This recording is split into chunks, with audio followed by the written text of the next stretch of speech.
Hello and welcome to another episode of Coffee and Collaborations podcast, but not just Coffee and Collaborations podcast, the fan club page, the fan club podcast. My name is Kimberly Winborn. For those of you who are joining for the first time, I am the founder of Coffee and Collaborations Media. My company, Kimberly Winborn LLC, houses so many different entities, but the focus is finance and communications. So I basically like to help entrepreneurs make money so they can then also be stewards of it, because we all want to leave a legacy, right, that we can be proud of. And so I like to help entrepreneurs do that and then also give back to the community. I love highlighting community organizations and the like. So I'm excited because we are still in Women's History Month. Women's History Month is obviously a dope month. I mean, I believe women's history, just like Black history, should be celebrated each and every day because we have planted so many seeds across this nation, across this world, throughout time. And so I love celebrating women every day. I love celebrating my sisters every day. And so this has been a treat for me this month of March, highlighting some of my favorite women, especially because many of them I have not had an opportunity to see in a long time or have on the show. And so this is going to be good. Today, I have one of my favorite folks. We met so many years ago. I don't even know if I don't think she was doing exactly everything that she's doing now. So absolutely an evolution. I know there was a foundation there, however, because I remember our conversations. She is a beautiful soul, a beautiful spirit. You're going to love her. I cannot wait to introduce her to you. So look, take a minute, go ahead and share this broadcast. Go ahead and subscribe to this channel because we'll be bringing you some brilliant people that you want to meet. So stay plugged in every Monday, 8 o'clock, and then you can replay it throughout the day. Do that right now. Subscribe and share because we want more people to meet Omisade Burney-Scott. And you can tell me if I said that wrong, but I know. You know me as Billy, so that was close. Yeah, I was about to say, I know her as Billy because we go way back. So I gotta get this name right. So let's bring her on. Okay, tell me how to pronounce it. It's Omisade. Omisade. Oh, like the singer. Yes. Hey, yes. Kimberly, how you doing? Hey, I'm good. Isn't she beautiful, you all? Oh my gosh, let's just take a minute. And bask in her beauty. But now let's get started. I don't want to waste any time. We have a lot to talk about. We were actually talking before we began the recording because it's just so much that she does that I'm interested in having the conversation about. As women, there's so many things that we do and don't talk about. Sometimes we're talking about the wrong things when we need to be having these right conversations that really will help not only ourselves, but our generations. So I want you, Omisade, to tell us who you are and what your kind of messaging is all about. Sure. So you and I met well over 20 years ago. That's right. And actually, the work I was doing then, I still do, but just in a different way. So I've been doing social justice work for about 25 years. Yeah. So since 1995. And hey, y'all, I'm Omisade. I live in Durham, which is the occupied land of the Occaneechi-Sapona Nation. So this is where I reside, but I always like to do a land acknowledgement of the indigenous people so we know whose land has been stolen and that we are now the stewards of this land. And so it's important to acknowledge our indigenous brothers and sisters. I love that. And I'm originally from New Bern, North Carolina. I am a multiple generation North Carolinian. My father and my mother's families, we can trace our descendants, trace our ancestors back 7 generations on Oh, both it's so sides, nice. which is really powerful and a gift to be Yeah. able to do that, right? I started working, like I said, in social justice about 25 years ago, and that's kind of run the gamut of leadership development, community economic development, racial justice, gender justice, um, education justice, Yeah. and then most recently in the last 7 to 10 years has been around reproductive justice. I took a break from social justice work at the end of 2018. Mm-hmm. I took a sabbatical in 2019. I was 52 when I took this sabbatical. I wanted to be able to recalibrate. I was feeling really tired and burned out and fatigued from Mm-hmm. the work, and wanted to figure out, like, well, what's going to be my next phase of evolution in my 50s, Yeah. that will support the liberation and support of our people, of Black people. Yeah. So while I was on sabbatical, my oldest son, who will be 29 this month, encouraged me to make a creative sabbatical. He's like, you're such a creative person and you use a lot of your creativity to address social justice issues. Right. What would it look like if you were to take some time to do something creative that's around something that's really personal to you and important to you? Mm-hmm. I said, well, that's a really good question, Che. So I decided that I wanted to start having conversations with other Black women about their experiences with menopause and aging, but not from a medical or public health standpoint, Mm-hmm. from a cultural, societal, social justice standpoint. And Yeah. so that's what I started teasing out, the idea of launching a multimedia project. And so the project is called the Black Girl's Guide to Yes. Surviving Menopause. Mm-hmm. And it has 3 kind of core elements. We have a podcast. Mm-hmm. We also host intergenerational gatherings, and we moved those online to virtual gatherings last year during the pandemic. So we'll likely do that again this year. And we also launched our first publication. It's a zine. It's called Messages from the Menopausal Multiverse.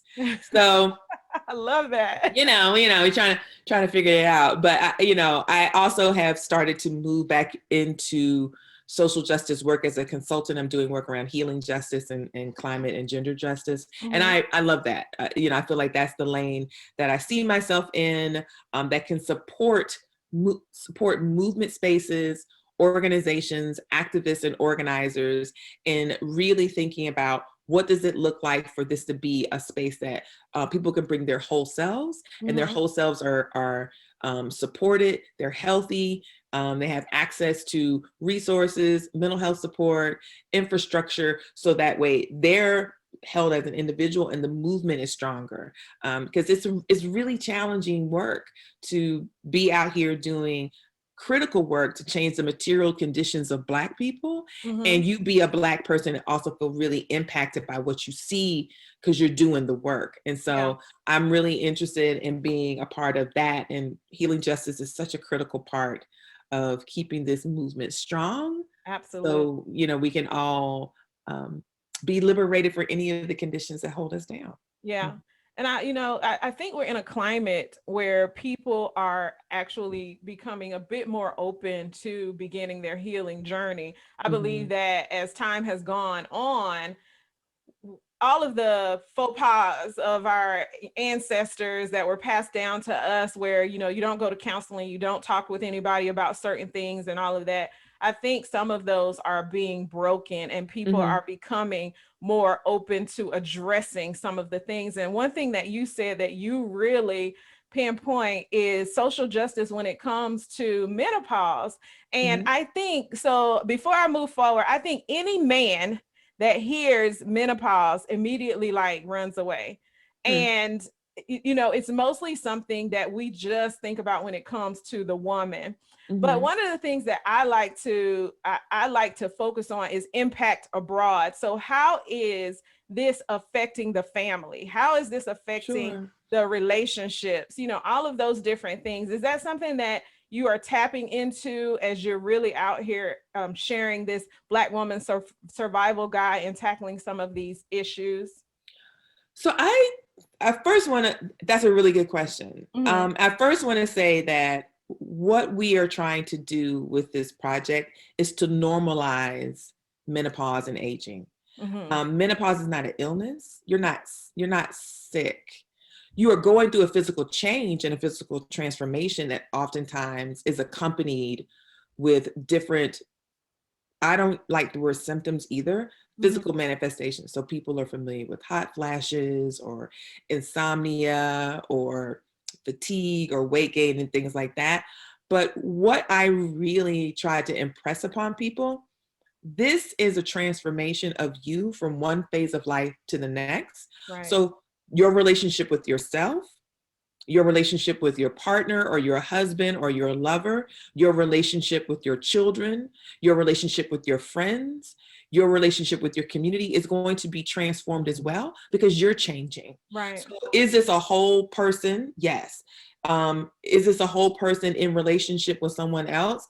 Then that person should, I would hope, be concerned and be compassionate around the transformation that this person is experiencing. And not all of the transformations are challenging or hard or terrible either. And so the conversations that I've had on the podcast is to provide a real diverse view of first person narratives of Black women. So I identify as a woman, you identify as a woman, but not everybody who has a uterus or who's going through menopause or going through aging identifies as a woman. So I'm also very open in the way that I communicate with people and know that my liberation is tied to all Black people, not just some Black people, but all Black people. And so that means that there are some Black people that I'm going to talk to who identify as queer, some Black people I talk to who identify as non-binary. And I want all of those voices to be respected, to be affirmed, to be listened to, because everybody has a story to tell. And when you bear witness to someone's story, there is a transformation that's available to you and the person, right? It could pique something inside of you that you've never thought about before. It could pique something inside of you that you now want to learn more about, or it could provide you a space for some deeper understanding or compassion. It also might encourage you to tell your story, encourage you to find your voice, encourage you to think about, I haven't had this conversation with my kids or my partner or my husband or myself for that matter. So why am I not becoming more curious and taking in consideration what I'm experiencing? And so when we have these conversations with folk, we talk about relationships, we talk about pleasure, we talk about intimacy, we talk about vulnerability, creativity, we talk about rage, we talk about grief, we talk about risk and risk taking, we talk about forgiveness and resilience. And so it's very easy to put our experiences as women in a box, nice little neat box. We live in this space here, but that's not fair. That actually is a function of systemic oppression. There are systems out here in the world that would say, you, because of the way you look, because of your gender, because of how you move in the world, you live in this box. That's the only place you can live. That's not true. Right. That's not true. Right. There's a spaciousness that we all should be able to move with, right? And I believe that absolutely for us as we get older, there's no shelf life on becoming who you are. You don't hit a certain age and they're like, okay, then, well, good luck with that. We're going to put you over here and God bless you. I hope it works out for you. Like, that's not what we want to do, right? Right, yeah. Yeah, and I think honestly, when you think about how life changes and so fast, like we were just talking about how it seems like 2019 was 5-10 years ago or something. I don't know, like days just go by so fast. We do have a responsibility because our youth are watching in a different way, in a different sort of lens than even we were. Like, I think, the generations prior to mine, after mine, it's a totally different dynamic of absorption of information as well as access to it. And I get, so as I'm getting older,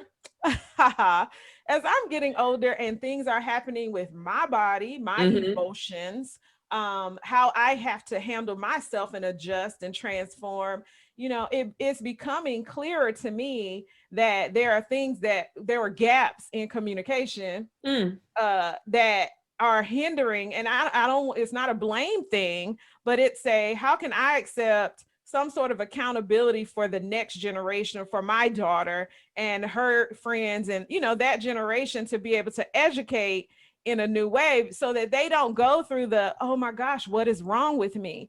Oh my gosh, I don't understand this. I never heard about this, so Right. let's address that. With menopause, only thing I knew was that I could potentially get hot flashes. Right. And then they talk a little bit about some of the intimacy stuff, but Right. I will be honest. I think most, I don't know. I think most women that I've talked to, I know for myself, thought it was more of an internal thing, but realizing there's some external intimacy things, such as don't want to get too deep, but like, dryness and things like that. Right. It's not just an internal thing that lubes Right. and all that stuff is gonna tackle. That's right. And right. so just learning and understanding these things, vitamins and, all of that stuff that you need to take to balance your body, prebiotics and, all of this new stuff. But I was like, I didn't know any of this. Right. And, so can you address that? Like, is that more, because I was watching a show called Bridgerton. And I remember in a scene where the young lady, the main, Bridgerton daughter, that married she had just gotten married, and she did not know how to make a baby because she was so angry with her mother because she felt like she sent her out there as a new wife without this information. And so let's address that in today's times. How are you handling those conversations, and are you having them with parents to help them with their youth? Oh yeah, yes and yes. So everything is in a context, right? Everything is in a context, and so when we think about generations, the information that certain generations had available to them, when we think about the cultural norms of a generation, when we think about our evolution as a community, as a people, I don't want us to divorce ourselves from that. Right. So I had older parents. My mother was born in 1930. My mom passed away in 98. So I was 31 when my mom transitioned. My mother was a nurse. So my mother's approach to my reproductive health and my sexual experience or intimacy or anything like that was very much from a nurse practitioner, public health. She wanted to make sure I knew what was happening with my body. And she also wanted me to be safe. She wanted to make sure I didn't get pregnant and that I didn't contract an STD or a STI, right? She also wanted to make sure I wasn't sexually assaulted. So she was like, how do you, if you find yourself in a situation with someone who's pressing you to be intimate without consent, say no and stand by your no and be like, I mean this. Right. Well, the language that my mom did not have available to her in the 70s and 80s is the language I have now around sex positivity and moving from reproductive health to reproductive justice, right? So then the conversation continues to evolve because we continue to evolve, and we continue to not only think about the context inside of the family, the context inside the culture, but also the context inside this country. So much of what Black people have been taught, in particular Black women, have been taught about our bodies, have been taught about our sexuality, have been taught about pleasure, have been taught about our relationships and our roles, has been through the prism of white supremacy and patriarchy. And so we've been taught our name is wrong, but our name is not wrong. Your name's not wrong and my name's not wrong. And if we are able to then say, well, look, I have new information that helps me think about this thing differently. Makes me think about myself differently. And certainly think about the young people who are in my life, boys and girls, differently. I have 2 sons. So the conversation that I have had with my sons, 29 and 12, because my youngest will be 13, is absolutely from a different perspective around reproductive justice, around sex positivity. Taj and I, my youngest, we have had so many conversations about consent and what consent looks like, consent for him and consent from whomever he might find himself attracted to when he decides he's attracted to somebody. Because I don't know when that's going to happen because he's 12. Right. But the conversations that we've had a couple of, the perfunctory sex conversations, right? And because the first time he asked me, he knew he came out of my body. Right. But he was trying to figure out how he got there. Right. And so when he asked me that, I told him. And he said, "Why would you do that?" And how old was he? He was 8. 8, okay. He was 8. He said, why would you and Daddy do that? I said, because it feels good. It's enjoyable. We really enjoy that with each other. And he was like, "I don't think I will enjoy that." I said, "That remains to be seen." I said, "But here's the thing. There's a difference between what I'm telling you physiologically, and there's something around consent and intimacy." And he really dug the conversation about consent and intimacy. I said, "You and I experience intimacy all the time." He said, "We do?" I said, "Yes." I said, "We enjoy each other's company. We are affectionate with each other. We talk to each other. We share secrets with each other. We eat food together. We snuggle. We watch movies. We play." For sure. I said, "That's intimacy." And he was like, "Oh, I like intimacy. I don't know about the sex thing, but I like intimacy." And then when we talked about consent, he's a cute kid. And people sometimes would grab him and hug him or, touch his hair, want to, "Oh, look at you. You're so cute." I said, "Taj, you should be able to say to people, if they say, 'Can I have a hug?' You should be able to say to people, 'I would prefer not to hug you. Can we do a handshake?' Or, 'I would prefer not to hug, but it's good to see you.'" I said, it's okay for you to say that. Right. Black children, consent gets taken away from our kids so early. So early. We force our kids to be in relationship with people they don't know. Give so-and-so a hug. Maybe they don't want to hug them.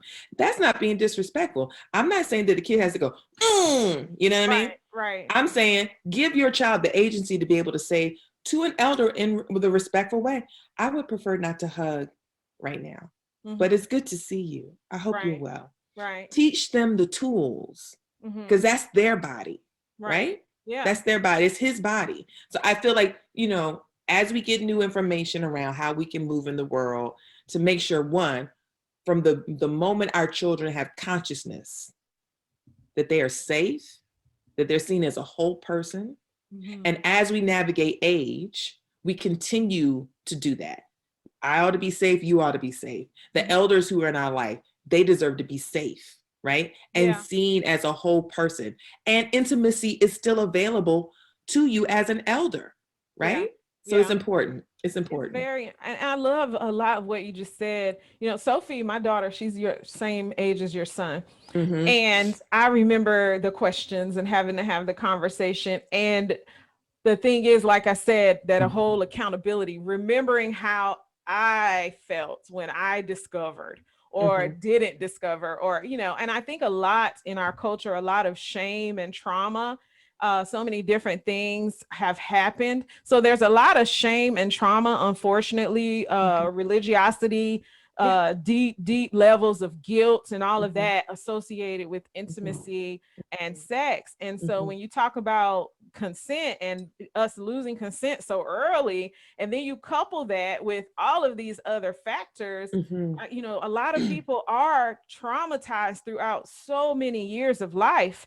And so having these sort of conversations, I love it. That's why I love it, because I know that it needs to happen more. And where one thing looks like talking about menopause and talking about social justice, or just the various things that have these kind of stigmas or trails of expectation behind them. It's like once you dive into it, it's something totally else that provides itself an opportunity for evolution in the mind of the person who's open to hearing, who's coachable, who wants to learn. So that's why I love communication, because you just never know. And look at how much power now he will have as a young Black boy. so Mhm. powerful. Mhm. I remember, and this is totally kind of off subject, but we didn't really get apologized to as as kids. Like No. I didn't really get apologized to. Now my mom today is different than she was then. She Mhm. apologizes quickly. She has so many things that she says today, like I wish that I could go back and change, right? Ooh. But of course she can't, but she didn't apologize then. But that is Mhm. something I remember, and I Mhm. apologized to my daughter. I even Mhm. explained, this is why I apologize, and let's Mhm. talk about it. I want to know how I Mhm. made you feel, and Mhm. all of these different things. It's not coddling her, it's giving No, her her voice. I told her, don't let anybody take your voice, even me. not even me. And Not you are even me. teaching your daughter what accountability looks like. That the So important. expectation is that I can be in right relationship with someone and that Mm-hmm. we all can accept accountability from when we might have caused harm. Yeah. Listen, when my oldest started Howard, Mm-hmm. he and I had a conversation and I apologized to him because I worked out all of my hard mothering edges on Che. Mm. Caught the fury and Che caught hands, Uh-huh. Mm-hmm. right? Mm-hmm. Like I was slick with my mouth and Mm-hmm. I would spank him. I would tear his tail up. Mm-hmm. And I said to him, I said, I regret some of the ways I spoke to you. And I also regret that there were times that I didn't need to spank you to get my point across. I was trying to control, Mm-hmm. right? Yeah. Yeah. Because I felt like what's out here in the world is far worse than me. And if I could fear you into being safe, Right. then I would do Mm-hmm. that. Yeah. And fear should not be my motivation, Right. right? It shouldn't be Right. yours either. And Mm-hmm. so he was like, "Mom, I'm all right." I said, I pre he said, he said, "I'm fine. I'm fine. It's all right, Mama." I said, Very "I valid. appreciate." Yes, it's me. He Yeah. said, "But I appreciate you saying that." Taj and I had these conversations where Taj has not ever had a spanking. That means doesn't mean that Taj has not been held accountable or hasn't been punished when he's done something that he didn't have any business doing. Yeah. But my approach to him is very different Mm-hmm. because I learned a different way. Yeah. When you know better, you do better, Hopefully. right? Yeah. I hope so. And Yeah. so with Taj, we've had many conversations about accountability, Yeah. right? What's his accountability to himself? Mm-hmm.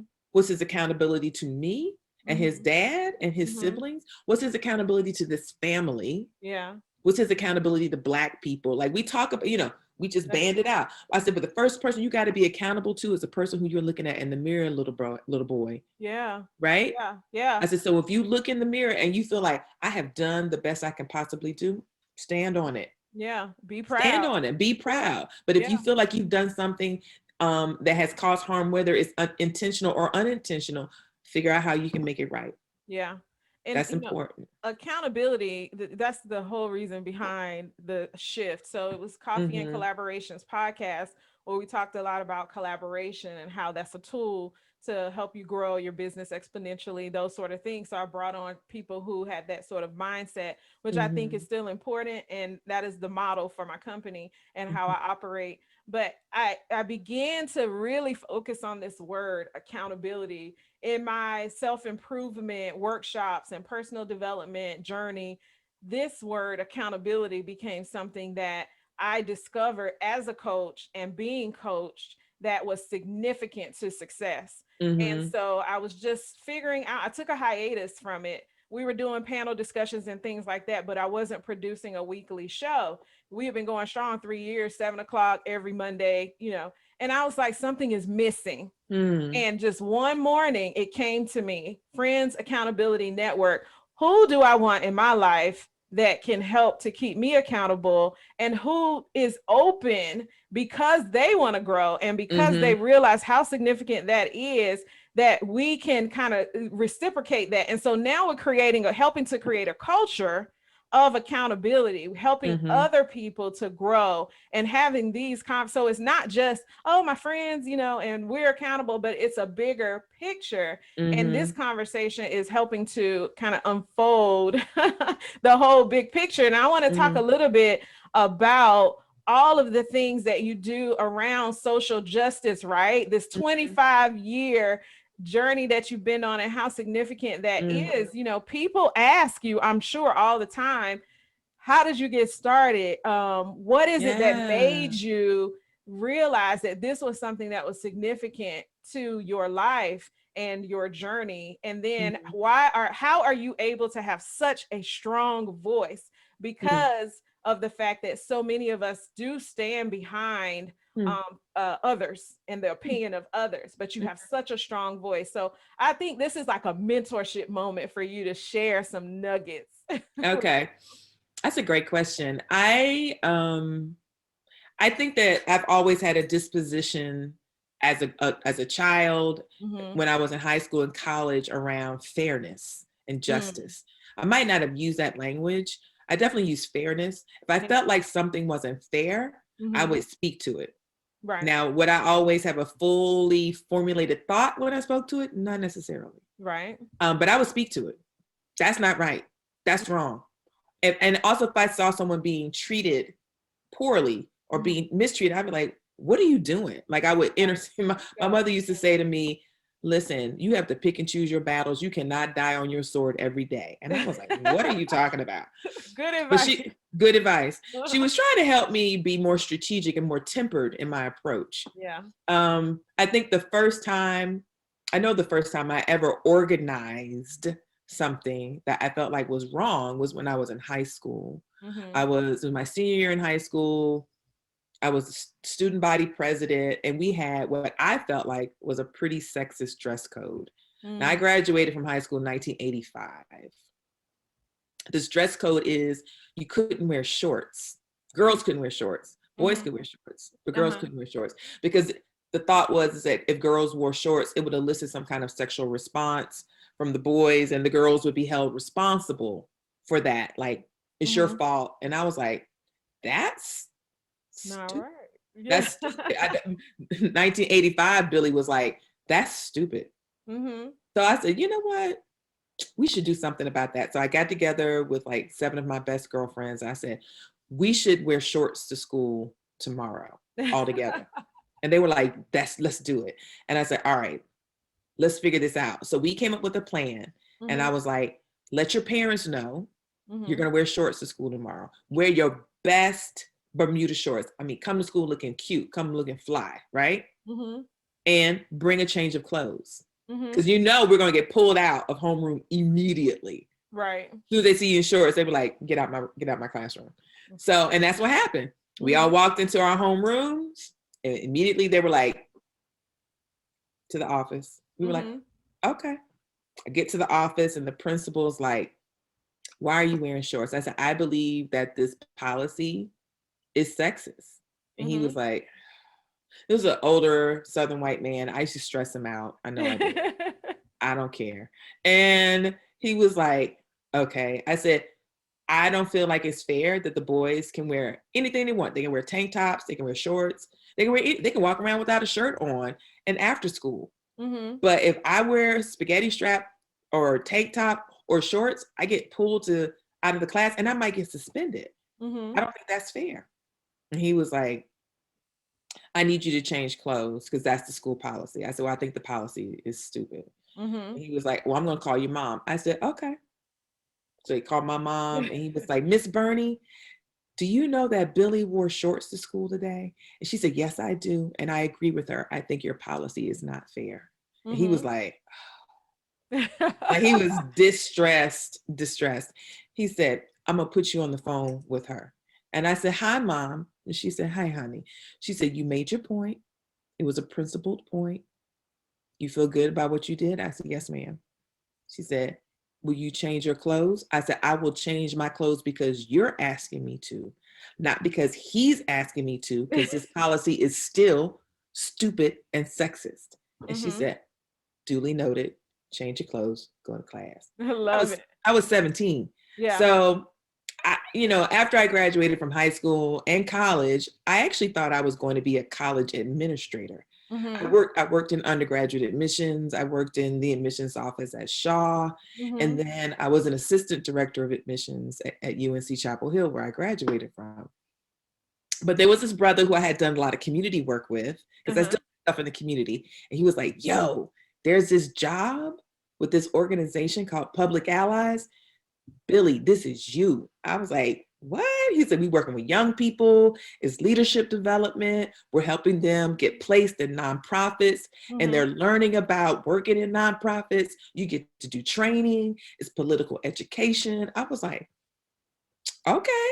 So I was 27, 27, 28. I applied and never went back to working in higher ed. This has been the place where I've been ever since. I love it. So just always had an innate sort of boldness about speaking your voice, or never losing your voice, making sure that you had a voice. And it sounds like your mom was, kind of a catalyst. She encouraged it. I mean, my sister and I were super active in high school. We wore her out a bit. I do know that. I do know we wore her out a bit. When my sister graduated from high school, the principal said, "Are there any more Burney girls?" And we said, "No, lucky for you." And he was like, "Lord Jesus, I'm so glad y'all gone." Because, my sister too, we were both like, yeah, that is hilarious. Very fiery. 50 plus. This is, looking at I'll be 54 April 18th. Looking at you is so hard to believe that, and I've known you all this time. And so even me, it's so hard to believe that your hair is beautiful. Oh, you are beautiful. And so, when I think of women and just the power that we hold, and how important it is for us as women, as Black women, as women in general, moms, to take care of ourselves, your beauty inside and out. Can you share with some of these women, how do you take time for Omisade to be able to go out and do all the things and be all the things that you are supposed to be and do? You know what? I have figured out that I don't need to be all the things. That's how on TikTok and Instagram, they're like, life hack, right? Yeah. My life hack post 50 is that you do not have to be all the things. Do not. You don't. And I had to reconcile with myself that I had learned how to be busy all the time. Yeah. To be doing. I did not have a strong practice of being or a strong practice of rest. Yeah. In my family, and this might resonate with you, I used to hear, well, you can rest when you're dead. Yeah. You ever heard that before? I have heard that. And I also sooner. say that. So I used to watch, my mom worked hard her entire life. Yeah. Her entire life. My aunts, my uncles, my dad, like everybody worked hard. I didn't see people engaging in deliberate rest unless they were ill. Yeah. Like had a real bad cold or had the flu or were sick, with some really debilitating disease. And then they were forced to rest because they couldn't push their bodies. Yeah. And I don't think there's anything wrong with having the energy to do the things that you want to manifest in the world. I think it's a powerful thing to be able to manifest what you want to do, right? Absolutely. I also think it's critical that you figure out what a restorative rest practice looks like for you. Yeah. And that you keep committing to it and you keep coming back to it. And I know for me, in doing social justice work and thinking about how I'm in this movement space, if I don't figure out what my relationship to rest is, I'm not going to get to liberation with everybody else. Yeah. I might not make it. Or if I make it, I might make it and be sick or unwell. And I don't want that for myself. And I don't want to model that for my children either. Yeah. So I'm in constant communication or conversation with my really close circle of intimate friends around how we're taking better care of ourselves. Yeah. The lessons that we learned from our mothers, I have friends now. I was one of the first in my friendship circle to lose both my parents. And that was a really hard thing for me to be in my 30s and have both my parents transition. Yeah. And for the longest time, people didn't understand what that meant to me or how I experienced that. And now as we've gotten older and they've had parents who are either older and aging or have made their transition, it just brings a different perspective of your own mortality. Yeah. And being able to see your parents as people You know, we're like, that's mommy, that's daddy. You know what? Your mama was a whole person. Yeah. A whole person with layers and Mm-hmm. complexity, and they made choices. Some of them they might not have been happy about. Some of them they feel good about. They took risks. I just feel like it's important for us to see our parents too as whole people. Yeah. And so I just been on this journey, Kimberly, of just trying to figure out like how to take better care of myself. My mental health is critical to me. I do teletherapy. I've been doing teletherapy this entire time we've been in the pandemic. I see my therapist every 2 weeks on Zoom. I'm like, hey, how you doing? That's awesome. Yeah. And my youngest is doing teletherapy too, because he started having anxiety about not being able to go back to school and missing his friends and being concerned about my health and because his brother lives in Brooklyn now. He's like, is Che safe? Yeah. And then all of the stuff that was going on in the world, right? With George Floyd and Breonna Taylor. He was like, this is a lot to process. Yeah. And he was very clear. He said, I do not feel well. He said, I'm scared. That's so good. I am scared. I said, well, you know what? You always can talk to mommy and daddy, but we also going to make sure you have somebody you can talk to privately. Yeah, that's good. The conversation is just for y'all, unless you unearth something where it feels like you have an ideation and we need to know that you might want to hurt yourself. Yeah. But if it's not that, it's none of my business. Talk to your therapist. No, all of the things that you have said, a lot of the things that you've said, there's a lot of accountability around it. Even, you know, conversations and the time you have with your girlfriends, making sure you all are getting in some self-care, the evolution to understanding what you need to do to rest and receive everything that you need to do to be refilled and all of that. That's and right. To be the best you that is present today. I love all of that. And one of the last things that I want to ask you, because you've already given us so many like bits of tips and things like that through life, if there are like just a couple of things that you would like to share around your work and for a woman or a man or whoever's listening that you would like to share around your work. And if it happens to relate to accountability, that's awesome. But really, I just know you have so many nuggets of wisdom. So around the work that you do, and then while you're doing that, if there's something that you like to share that's coming up, please feel free to do so. Sure. You know, honestly, Kimberly, I there's a Toni Morrison quote that I keep bringing up. Like she keeps, you know, her birthday was February the 18th. So her Aquarius self be like resurrecting herself and be like, got another message for you. And one of my favorite Toni Morrison quotes is, you are your best thing. Yes. Like you are your best thing. You are your best you. Right? So if I were going to stay on a message that I would just consistently say to somebody, you are your best you. You are your best thing. You know, people talk about the bag. Got to secure the bag. You're the bag. Yes. You are the bag. Secure you. Yes. Take care of you. Love you. Heal you. Be nice to you. Be kinder to you. Yeah. Be compassionate to you. Like legit, you are your best thing. And so if you can figure out a way to center your health and your healing from a loving space, from a compassionate space, from a kind space, it bands out to everybody you're in relationship with. Yeah. Right? You see some people who move in the world, you're like, there is something about that person. Like the warmth that they put out, the light that they put out, there's something about that person. I would wager that person is doing so much work on themselves on a daily basis. Do they always get it right? I don't know. Not likely. I don't. Right. But every day I get to return to my commitment. Yeah. Omi, who you want to be? Do you want to be healthy? Honey, how do you want to heal your trauma? Trauma that's yours from your own lived experience, or trauma that you inherited from your family? How you going to heal? Yeah. What rituals are you going to do to heal? Yeah.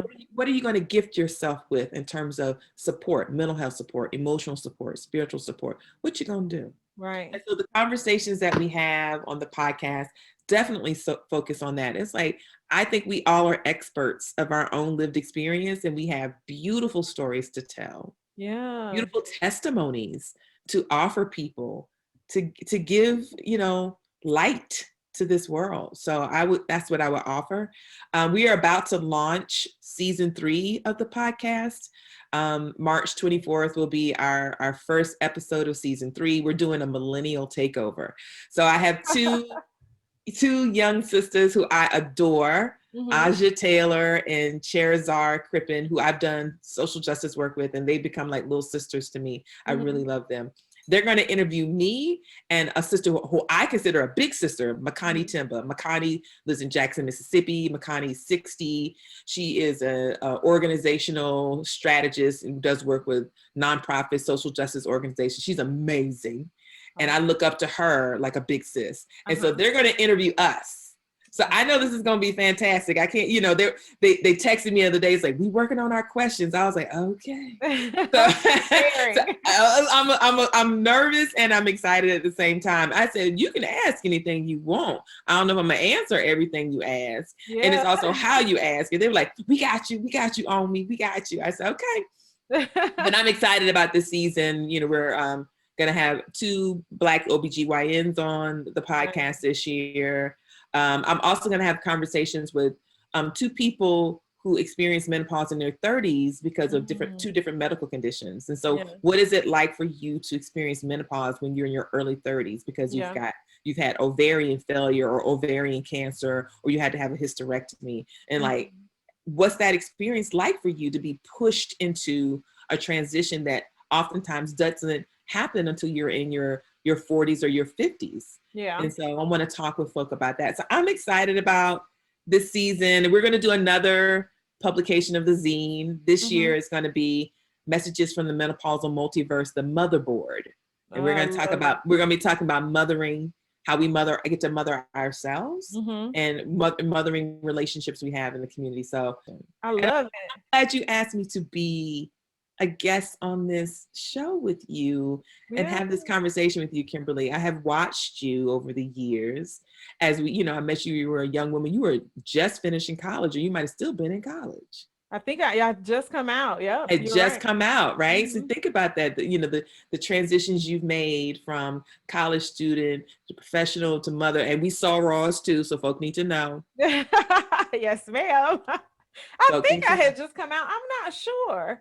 I may have still been in college. I think I maybe was still in college. I think you were getting ready to graduate. Yeah, I think it was over a summer and I come home or something. But yeah, so much time has passed, and I watched you too, and you are somebody who I have wanted to have a conversation with. I want to have more conversations. I think about the women who I want like on a platform where we really talk about some of these things as we get older. And so I'm going to have to plug people into your podcast for some of those because you're already on it.